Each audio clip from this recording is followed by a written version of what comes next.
What if Volvo's next electric car isn't trying to be sporty? It's not trying to be futuristic just for the sake of it, and instead it's trying to be the calmest, the cleverest and the most grown-up EV that you can buy. Because on paper, this new Volvo ES90 might just be the most Volvo that Volvo has ever Volvoed. But has Volvo gone too far in screens and software? And can this really replace cars like the S90, take on rivals like the Mercedes EQE, and even tempt people out of SUVs? Well, what are we waiting for? Let's find out. Hi, I'm Tish and you're watching Auto Social UK. Now, if new car reviews are your favourite thing to watch on YouTube, then you're in luck. Help me out big time and go ahead and hit that subscribe button. It reminds brands that I'm doing a good job and it gives me access to new models sooner. I can already feel that 2026 is shaping up to be a big year. So what is the ES90? Well, at first glance, it's quite hard to pin down, and I think that's deliberate. Volvo calls it a large electric saloon, but it doesn't feel like a traditional saloon. It's taller, more upright, and it has a much stronger presence than something like the old S90 ever did. To me, this feels like Volvo blending together its calm, safety-first mindset with a modern electric-only future. It's not a car which is designed to impress you instantly. It's designed to make you feel settled and reassured. And yes, I think it absolutely feels like a flagship car. So before we go any further into the review, it's worth mentioning that this particular Volvo ES90 comes from Lookers Volvo in Colchester, who've made it possible for me to spend some time with Volvo's latest electric flagship car. So if you had any more questions or queries, or if you wanted to book in your very own test drive on the ES90, then you can get in contact with Lookers Colchester. I'll pop all the details down below that you may need and they'll be happy to help you out. Now, from the moment that I pull away, the overriding impression of this car is calm. The cabin is genuinely hushed, and not just electric car quiet, but deeply insulated from the outside world. Around town, there's almost no noise filtering in, and as speeds rise, wind and road noise remain impressively subdued. You're in like a little cocoon. On faster roads, that refinement actually really shows. The ES90 settles into a cruise effortlessly. It feels unbothered, composed, and very easy to live with. Ride quality plays a huge role here too. On cars with air suspension like this one, the ES90 glides over broken tarmac or poor surfaces. It's very controlled, but it doesn't crash over bumps, but it doesn't float either. Everything feels nicely damped and expensive.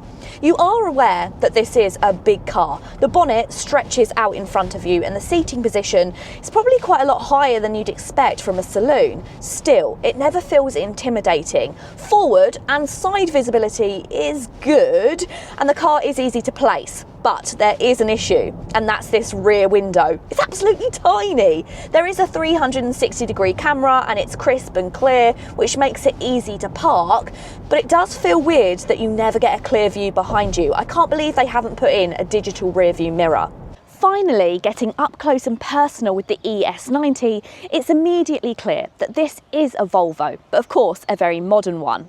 The Thor's hammer headlights around the front are slim and technical, and the whole front end just feels confident without being aggressive. This doesn't shout for attention, it looks quietly expensive.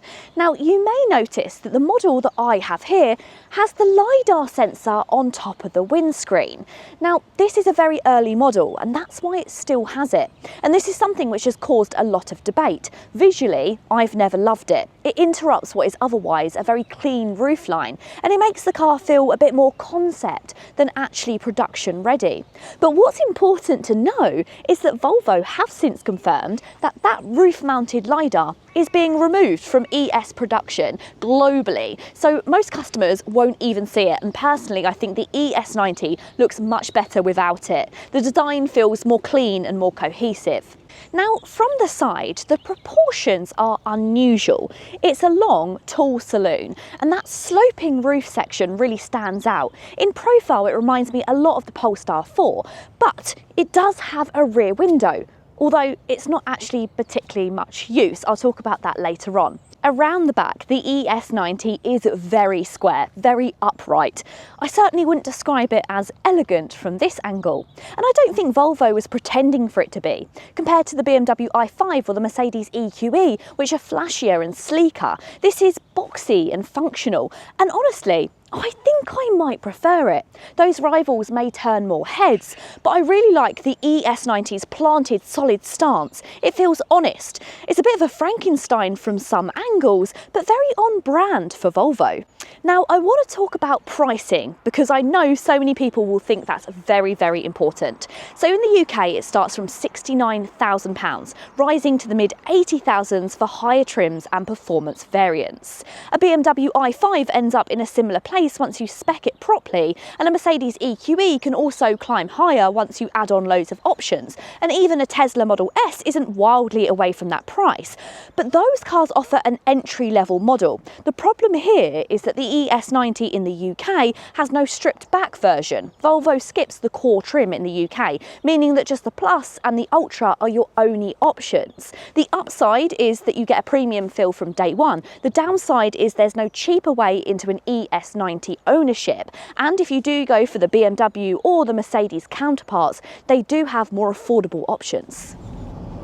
Looking at powertrain options, there's actually a decent spread, but let's face it, not every version is going to make equal sense to every buyer. So the entry point is a single motor rear-wheel drive. It produces 333 horsepower, which should be more than enough for most people. That's 0 to 62 in 6.6 seconds, and it offers a claimed range of just over 400 miles.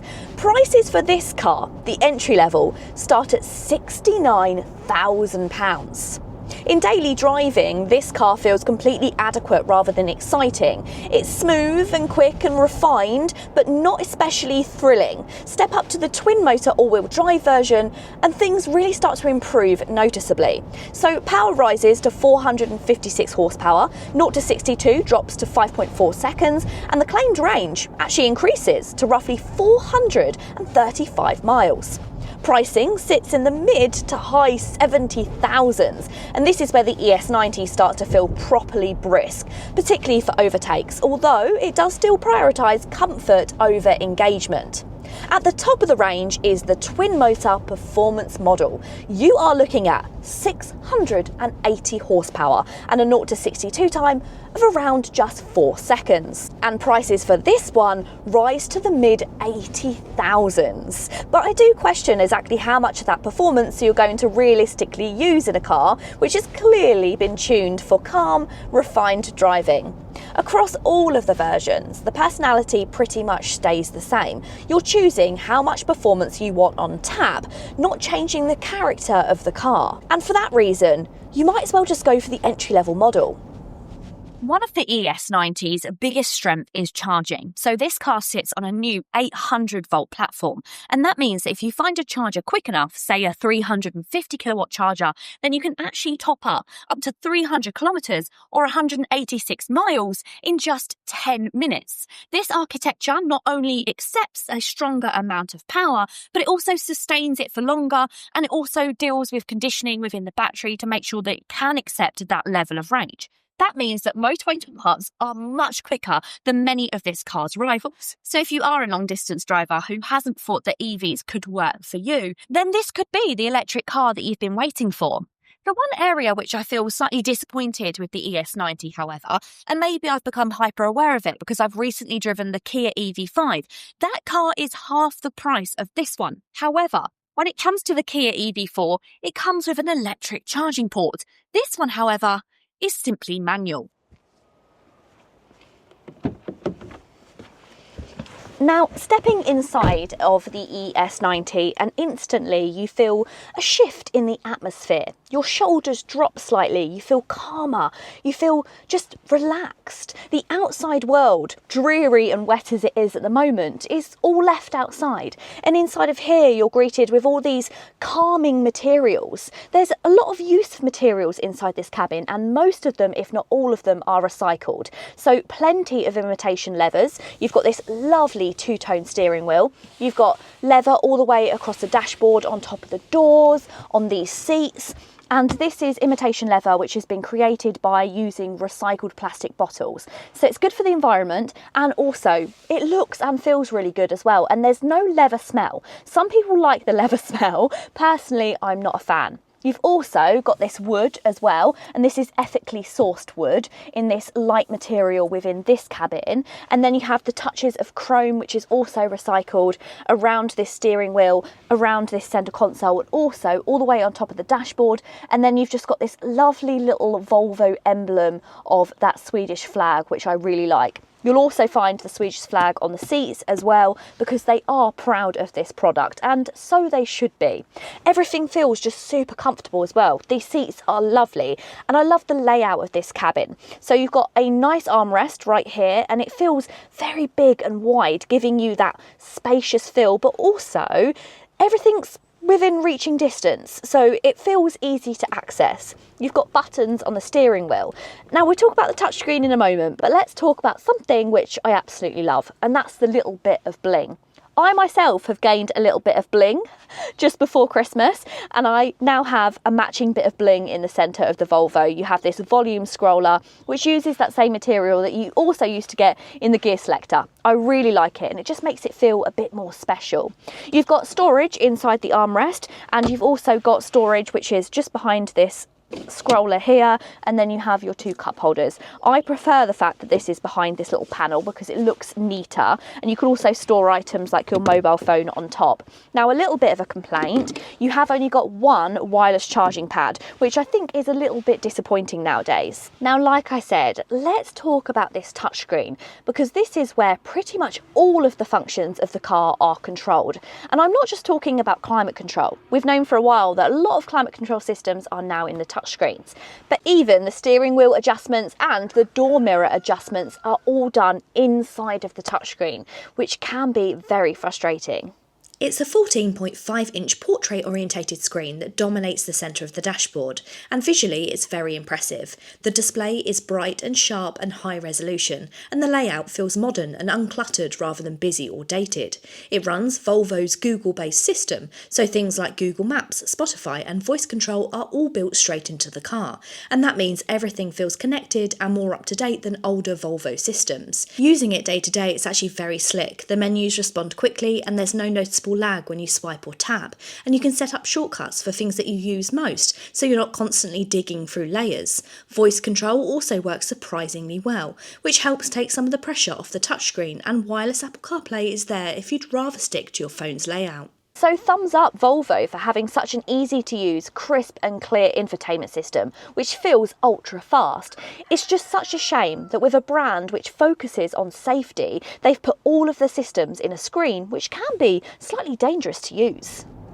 There's no paddles for the regenerative braking behind the steering wheel. Instead, you have a shortcut button, which is always in the right-hand side of the touchscreen. So you can have it completely off, and then it pretty much drives like a combustion car with no regen. You can press it once, and then you have an auto regen. So this will kind of adjust it depending on the roads. So when you're on the back roads, it will leave it relatively off unless you're approaching things like corners, or if you're coming up to a roundabout, and then it will place a higher regeneration on. Or when you're on the motorway, it will almost switch it completely off, which is really good. Or you can just go to one pedal mode. So switch to this and it automatically has the one pedal. So is it going to bring us to a complete stop?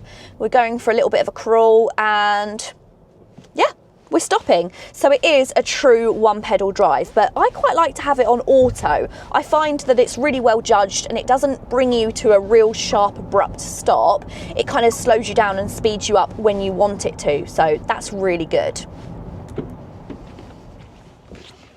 Now moving on to the rear interior space, and I'm going to start by talking about the door handles.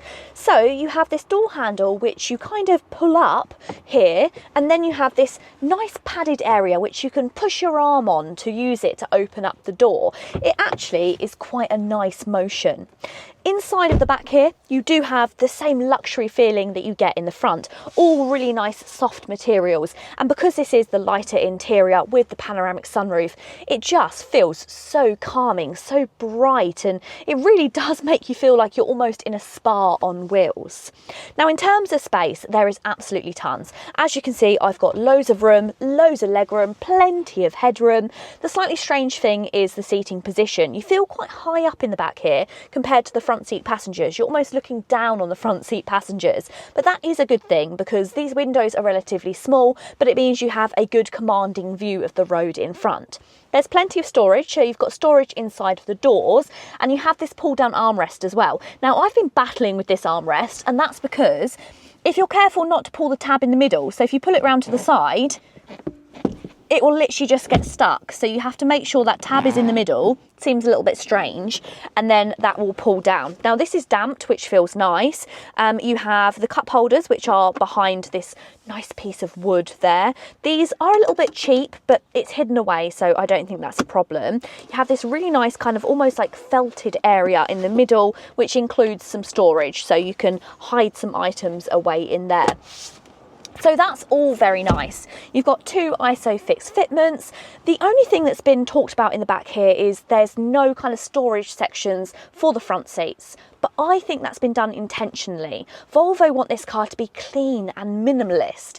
And I think having pockets means that you kind of encourage mess. So they're definitely trying to move away from mess when it comes to this car.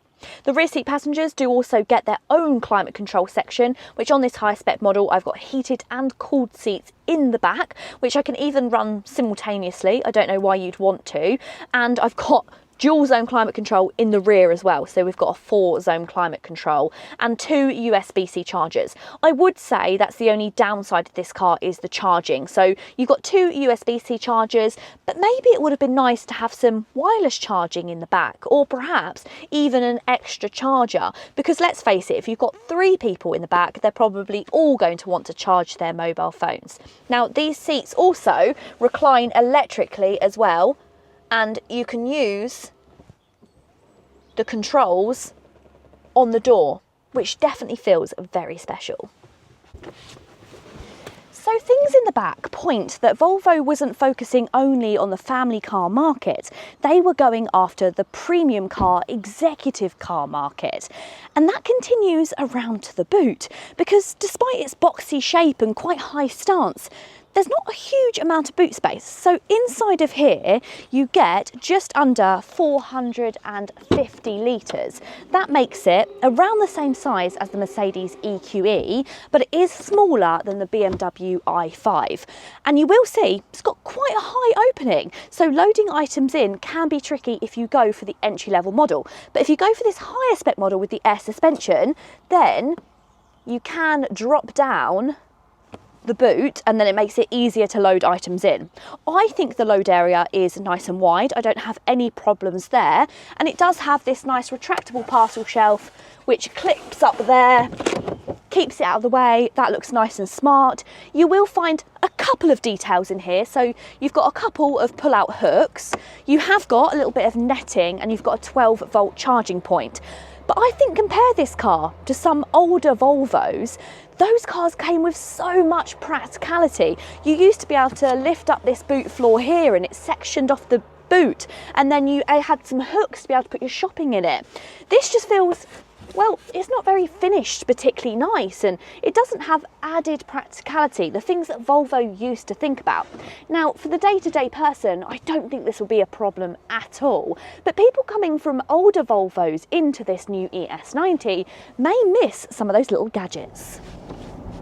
But it's not all rainbows and butterflies. There is a negative, and that's efficiency. And this is where reality really kicks in a bit. All ES90s do come with a heat pump as standard, which should help in colder weather. But we've got sort of -1 degree weather in the UK at the moment, and this car's showing 250 miles of range. That's way below the official figure. And if you break that down, it works out at roughly 2.5 to 3 miles per kilowatt hour. That's not disastrous for a large, heavy executive EV, but it is a reminder that winter driving definitely hits hard. Now, there may be a few reasons why this car is showing less.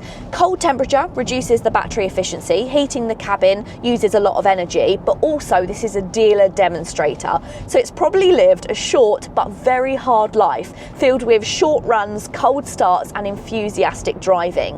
EVs often improve as they kind of bed in, and it's reasonable to expect this figure to creep up over time. And it doesn't mean that the ES90 is inefficient, but it does show that real-world range depends heavily on conditions. So there you have it. This is the UK Volvo ES90, and it's a car which has really grown on me. At first it may look a little bit understated, and especially when you compare it to more flashier rivals, it may seem a lot of money. But when you start spending time with this car, you realise that focus is at the core of everything they've done. It feels just so calm and enjoyable, and really just very serene. It properly just banishes the rest of the outside world, and it feels like you're in a little cocoon of Volvo, which I really like. There are some annoyances, so that rear window is not great. The whole infotainment system is brilliant, but the fact that everything is in it, yeah, that can be a little bit annoying. And when you compare it to some rivals, it does seem quite expensive. But I think if you're looking for a luxury electric saloon and you need a car which can do the miles but also top up quickly, then I think this is a great option. Thanks again to Volvo Colchester for lending me the ES90. If you wanted to take it for a spin, or if you wanted any more questions or queries answered, then I'll pop all the details down below. Let me know, what do you think of this car? Would you go for the ES90 if you had the money, or would you pick something perhaps a little bit flashier from BMW or Mercedes? Let me know all your thoughts and feelings down below. I really hope you've enjoyed the video, and until next time guys, see you later.